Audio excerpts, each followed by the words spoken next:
قربان جائیں۔ نوجوانوں ذرا غور کرنا، میرے نبی کریم صلی اللہ تعالیٰ علیہ وسلم کے بارے میں حضرت عائشہ صدیقہ فرماتی ہیں کہ عرب کی کواری لڑکیاں بڑی حیا والی ہوتی تھیں، لیکن اللہ کے پیارے رسول صلی اللہ علیہ وسلم عرب کی کواری لڑکیوں سے بھی بڑھ کر حیا والے تھے۔ یہ ہمارے بچے مذاق میں ہمیں کئی دفعہ کہتے ہیں شادی کرا دو، شوگل میں کہہ دیتے، ابا کو کہہ دیتے ہیں، ابا کو نہیں منہ پہ آگے کہہ دیتے ہیں، کہتے ہیں یہ بڑا بھائی مصیبت بن گیا، یہ ہٹے گا تمہاری باری آئے گی۔ آپ کچھ ایسی باتیں کر رہے ہیں، کچھ ایسے انداز آپ اختیار کر رہے ہیں جو وزادار لوگ کرتے نہیں۔ شرم و حیا سے وہ چیزیں ڈھل جاتی ہیں، جو باتیں ہمارے بچوں کی زبانوں پر بے باکی کے ساتھ آنے لگی ہیں۔ یہ جو ہمارے لڑکے بن سنور کے نکلتے ہیں، یہ جو میک اپ کا خرچہ لڑکیوں کے برابر لڑکوں کا ہوتا جا رہا ہے، یہ جو لڑکے بھی رات کو چہرے پر کریم لگا کر کے سوتے ہیں، یہ بتا سکتے ہیں کہ مقاصد کیا ہے؟ بتا سکتے ہیں؟ یعنی بچے بھی بغیر شیمپو کے بال نہیں دھوتے، مثلا کیا کرنا ہے آپ نے اس کا؟ بڑی بڑی قیمتی چیزیں جو ہیں وہ آپ نے رکھی ہوئی ہیں، مقصد کیا ہے؟ یہ جو ہمارے بچے بن سنور کے نکل رہے ہیں تو کیا دعوت دے رہے ہیں سوسائٹی کو؟ شارٹ نکڑے پہن کے جو نکلے ہوئے ہیں، اوریاں لباس پہن کے نکلے ہوئے ہیں۔ اقبال نے کہا تھا دیار مشرق حوث میں غلطاں، شباب اوریاں شراب عیسیاں، جسے بھی دیکھو غری کے عیسیاں۔ ہم ایسی تہذیب کیا کریں گے؟ شباب اوریاں، تم نے اپنی جوانی ننگی کر ڈالی ہے ساری، معاذ اللہ۔ کن مقاصد کے لیے؟ میں وہ اعداد و شمار بتا نہیں سکتا۔ ہمارے ہاں گند سستا ہو گیا ہے، لوگوں نے گناہ تک پہنچنا آسان بنا دیا ہے۔ آپ دیکھ لیں گندگی دروازے پہ اور گند موبائل میں، کیسے بچائیں ان بچوں کو؟ کیا کریں؟ کلیجے پھٹتے، کبھی باتیں سوچتے ہیں تو سوچتے ہیں آنے والی نسل کو کہاں لے جائیں، کہاں چھپائیں، کیا ایسا کریں کہ یہ بچ جائیں۔ خدا را قربان جائیں حضرت عثمان غنی پر۔ مصنف ابن ابی شیبہ میں صحابہ فرماتے ہیں حضرت عثمان غنی نا بڑے مالدار تھے۔ مال آتا ہے تو لوگ عیاش نہیں ہو جاتے، مال آتا ہے تو لوگوں کی خواہشات بہت بڑھ نہیں جاتی۔ بڑے مالدار تھے، مالدار بھی تھے اور سونے بھی بڑے تھے۔ حضرت اسامہ بن زید کہتے ہیں میں نے زندگی میں اتنا سونا بندہ نہیں دیکھا جتنے حضرت عثمان غنی خوبصورت تھے، پیسہ بھی حسن بھی۔ لیکن فرماتے ہیں کہ حضرت عثمان غنی سب سے بڑھ کر اپنی شرمگاہ کی حفاظت کرنے والے اور سب سے بڑھ کر صلہ رحمی کرنے والے، رشتہ داروں سے اچھا سلوک کرنے والے، حیا والے، شرم والے، پاکیزگی والے۔ آپ کا ذہن ہے، آپ صبح اٹھتے ہی ذہن بنا لیں کہ میں نے آج اتنا سبق پڑھنا ہے، آج اتنی تفسیر دیکھنی ہے، اتنی عبادت کرنی ہے، فلانی نعت میں نے دیکھنی ہے، فلاں خیر کا کام کرنا ہے، فلاں آدمی کے ساتھ نیکی کرنی ہے۔ صبح ذہن بنا لیں، آپ کا ذہن وہی کام کرنے لگے گا۔ لیکن اگر صبح اٹھتے ہی ذہن میں گندگی ہے، رات کو سوتے ہی معاذ اللہ ذہن میں وسوسے ہیں، تو پھر سارا دن وہی چکی چلے گی، وہی انداز رہے گا۔ تھوڑا سا آپ کو اس کی نگرانی کرنی ہے، تھوڑا سا۔ فحاشی، عریانی یہ تیزی سے پھیل رہی ہے، تیزی سے گندگی لوگ کشید کر کے لاتے ہیں۔ اور حیا کا مطلب صرف اتنا ہی نہیں ہے آپ زنا اور بدکاری سے بچیں، آپ اپنی زبان کو بھی حیا والا بنائیں۔ کوئی کچا کمزور جملہ، گندی بات، گالی کبھی بھی زبان پہ نہ آئے، آپ کا انداز حیا والا ہو۔ بے باک ہو جانا، بے باک بولنا، میں باریکی سے اس بات کو سمجھتا ہوں، اور میں آپ کو بہت ساری بزرگوں کے ارشادات کا نچوڑ عرض کرنے لگا ہوں۔ آپ اپنا ذہن صاف کر لیں، آپ کے بہت سارے کام ویسے ہی صحیح ہو جائیں گے، چونکہ ہمارے دین کے اندر زیادہ اجر نیتوں اور ارادوں پہ ملتا ہے۔ آپ کے جو اندر کی پاکیزگی ہے وہ بہت سارا فضل لاتی ہے اللہ کا، اور اگر دل ہی ناپاک ہو، ذہن ہی ناپاک ہو، تو وہ خیر کی چیزیں کس طرح کر کے داخل ہوں گی؟ نوجوان میری بات پر توجہ کریں۔ فرمایا وہ لوگ جو اپنی شرمگاہ کی والذین ہم لفروجہم حافظون، وہ لوگ جو اپنی شرمگاہ کی حفاظت کرتے ہیں۔ حضور غوث پاک رضی اللہ تعالیٰ عنہ فرمایا کرتے تھے، دو چیزیں انسان اپنی سنبھال لینا، ایک پیٹ اور ایک شرمگاہ، تو فرماتے تھے ولایت اس کے بڑی قریب آ جاتی ہے۔ ہم نہ ان لذات میں الجھ جاتے ہیں۔ سیانے سیانے بندے، روٹی کمر سیدھی کرنے کے لیے کھانی چاہیے، زبان کے ذائقے کے لیے نہیں کھانی چاہیے۔ یہ زبان کا ذائقہ لگ جائے یہ کہیں کا نہیں چھوڑتا انسان۔ اپنی شرمگاہ کی جو لوگ حفاظت کر لیتے ہیں، کوئی بڑے سے بڑا گناہ کرنے سے بھی بندہ کافر نہیں ہوتا، بندہ کفر کرنے سے کافر ہوتا ہے۔ گناہ بڑے سے بڑا کرنے والا بھی گناہگار ہے، کافر نہیں۔ لیکن بعض گناہ ایسے ہیں جو جس وقت بندہ کر رہا ہوتا ہے اس وقت وہ مومن نہیں ہوتا۔ میرے نبی کریم صلی اللہ تعالیٰ علیہ وسلم نے فرمایا، جب کوئی شرابی شراب پیتا ہے اس وقت مومن نہیں ہوتا، جب کوئی چور چوری کرتا ہے تو اس وقت مومن نہیں ہوتا، اور جب کوئی زانی زنا کرتا ہے تو تب وہ مومن نہیں ہوتا۔ اتنی دیر کے لیے اس کے دل سے ایمان نکال لیا جاتا ہے۔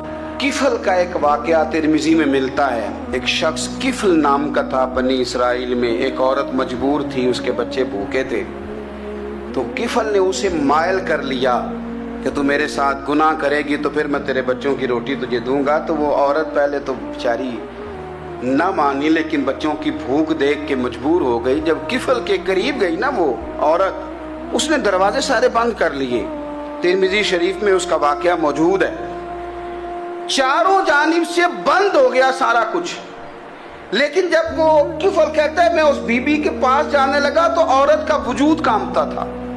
جس بندے کو گناہ کی طرف جاتے اس کی طبیعت میں ہیجان پیدا ہو تو مانا یہ ہے کہ ابھی ذہن پورا غلیظ نہیں ہوا، ابھی طبیعت پوری گندی نہیں ہوئی، ابھی ایمان کی بہت ساری قسمیں موجود ہیں، عورت کا وجود کانپتا ہے۔ تو کفل کہتے ہیں کہ میں نے اسے کہا کہ سارے دروازے بند ہیں، ڈرتی کیوں ہے؟ تو کہنے لگی ڈرتی اس لیے ہوں کہ سارے دروازے بند نہیں ہوتے، ایک دروازہ کھلا ہے اور وہ دروازہ رب قدیر کا دروازہ ہے، اسے کیسے بند کیا جا سکتا ہے؟ تو کہتے ہیں جب اس نے یہ لفظ کہے تو مجھ پر بھی بات کا اثر ہوا، مجھ پر۔ تو میں نے کہا کہ اگر تو عورت ہو کے رب سے اتنا ڈرتی ہے تو مجھے تو اس نے مرد بنایا ہے، تو مرد تو ہوتا ہی وہ ہے جو اپنے آپ پر کنٹرول کر سکے۔ تو اب نہ معاملہ آگے جائے گا، اب یہاں بات رکے گی نہیں، جا میں تجھے آزاد کرتا ہوں۔ عورت گئی، اس نے توبہ کی کفل نے، اور رات رو کے کہنے لگا مالک آج میں نے توبہ کی ہے تو میرے اوپر مہربانی کرنا، میری توبہ ٹوٹنے نہ پائے۔ رات اس نے توبہ کی، رات ہی انتقال ہو گیا۔ لوگوں کو پتا تھا بڑا بے حیا ہے، بد کردار ہے، گناہگار ہے، شاید لوگ اس کا چہرہ دیکھنے بھی نہ جاتے، پر مالک کریم ہے نا۔ حضور فرماتے ہیں سویرے اس کے دروازے پہ لکھ دیا اللہ نے، لوگوں رب نے کفل کے سارے گناہ معاف کر دیے ہیں، اس کے دروازے پہ لکھ دیا گیا۔ جب آپ اپنی حفاظت کرنا چاہتے ہیں تو اللہ پھر اسباب بھی پیدا کر دیتا ہے۔ اپنی شرمگاہ کی، اپنی نظر کی آپ خوب حفاظت کریں۔ اور میں آپ کو ایک بات عرض کروں، ایک بندے کے باحیا ہو جانے سے نا، ایک بندے کے ٹھیک ہو جانے سے اس کے دائیں بائیں بے شمار لوگ ٹھیک ہو جاتے ہیں۔ نہ چاہتے ہوئے بھی آپ کی نیکی کا اثر آپ کے دوستوں پہ پڑتا ہے، نہ چاہتے ہوئے۔ اور ایک بندے کے بگڑ جانے سے اس کے دائیں بائیں بہت سارے لوگ بگڑ جاتے ہیں، بہت سارے لوگ بگڑ جاتے ہیں۔ آپ اگر اپنے لب و لہجے پر یہ پابندی لگا سکیں اور اپنے آپ کو اگر آپ سنبھال سکیں تو پھر یاد رکھیے گا بڑی ساری چیزیں بہتر ہو جائیں گی۔ اپنی شرمگاہ کی حفاظت کرنے والے الا علی ازواجہم، مگر یہ کہ اپنی بیویوں پر، او ما ملکت ایمانہم، یا اپنی شرعی باندیوں پر۔ اس زمانے میں جو لونڈی خریدی جاتی تھی اس سے بھی وطی کرنا جائز تھا، اگرچہ اب لونڈیاں موجود نہیں ہیں تو یہ فعل بھی موجود نہیں، سوائے اپنی بیویوں پر یا شرعی باندیوں پر۔